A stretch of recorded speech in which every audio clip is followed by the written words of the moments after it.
In the heart of the ancient world, there stood a city like no other, Rome, an ever-expanding empire, an unstoppable force that conquered lands, riches, and souls.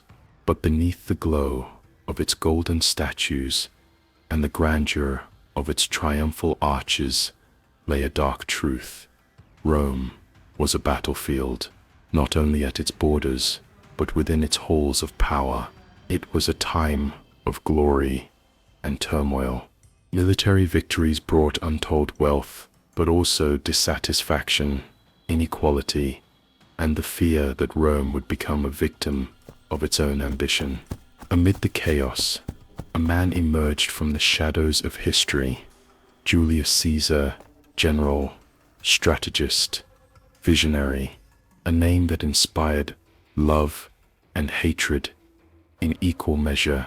To some, he was Rome's savior; to others, a tyrant on the rise. With each victory, Caesar gained more than just land. He gained power, a power so vast that it began to threaten the very pillars of the Roman Republic. Freedom, democracy, and the balance of power all teetered on the brink of collapse. Rome was divided. On one side, those who wanted Caesar as king, an absolute leader who would bring order to the chaos. On the other, those who saw him as a threat to freedom, a man whose ambition. In the heart of antiquity, where power was forged with blood and ambition, there rose an empire that defied the limits of humanity. Rome. It was not just a city, but a monster of stone and conquest, whose claws stretched beyond the known horizon. Each conquered league was a cry of domination, each annexed territory a nightmare for the subjugated peoples, and at the center of this whirlwind of power and destruction, one man emerged as a titan: Julius Caesar. He was not just a general. He was not merely a politician. Caesar was a human storm, a man who challenged the very structures of established power. His ambition knew no bounds, and his charisma was a weapon more lethal than any sword.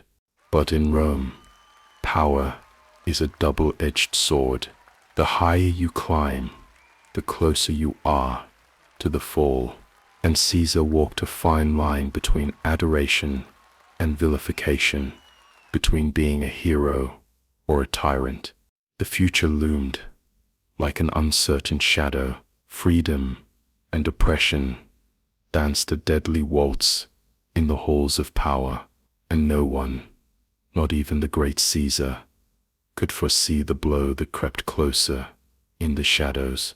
The night of the blades was approaching, and the fate of an empire would be decided in a single brutal moment. Absolute power. For Julius Caesar, it was more than a goal. It was an inevitability. But in Rome, where senators had sworn to protect the Republic, absolute power was a crime that could not be ignored. From the moment Caesar crossed the Rubicon, defying Roman law, he set himself on a collision course with the Senate. As dictator, he reformed Rome, redistributed land, and consolidated power in his own hands. To the people, he was a savior, but to the Roman elite, he was a tyrant on the rise. Those who occupied the seats of the Senate saw Caesar as a threat to the Republic they had sworn to protect. He had accumulated titles: consul, dictator for life, father of the fatherland. Many wondered what would come next. King. Some senators believed that Caesar had gone too far, that he had blurred the line between leader and monarch, and in the silence of the Senate, the whispers of treason began to take shape. But the conspiracy needed a face, and that face was Marcus Junius Brutus, respected, admired, and above all, close to Caesar. Brutus was the symbol of what Rome should be: a republic governed by laws, not by men. Cassius was the architect of the conspiracy.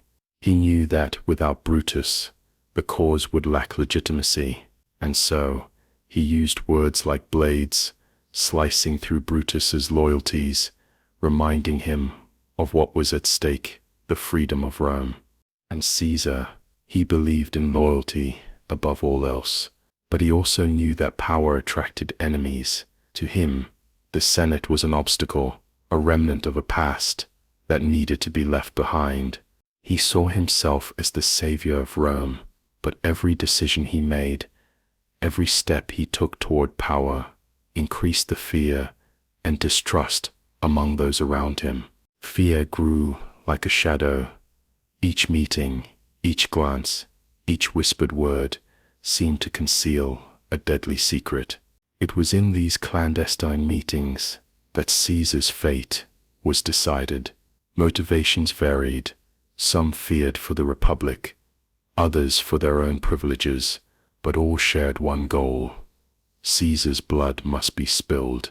And while dark plans were being woven in the shadows, Caesar remained blind to the nearest danger. He trusted Brutus, a man he loved like a son, but Brutus's heart was a battlefield. Loyalty to Caesar clashed with the duty to protect Rome, and in Brutus's mind, one question lingered. Should I betray a man to save an idea? The stage was set. Betrayal was inevitable, and the fate of Caesar and of Rome hung by a thread about to be severed.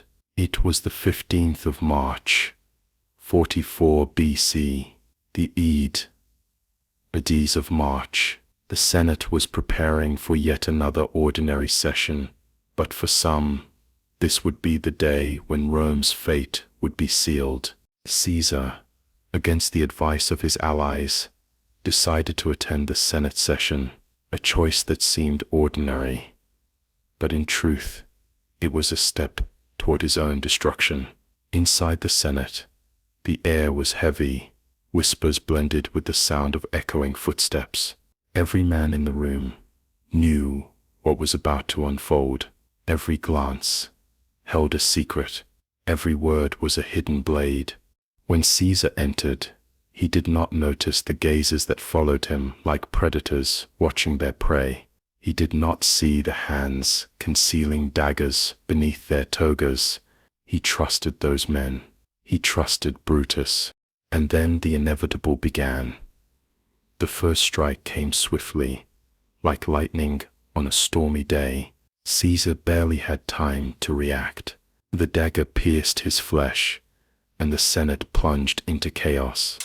They came one by one, like wolves attacking a defenseless prey. Caesar tried to defend himself, tried to fight back, but there were too many, far more than he could have ever imagined.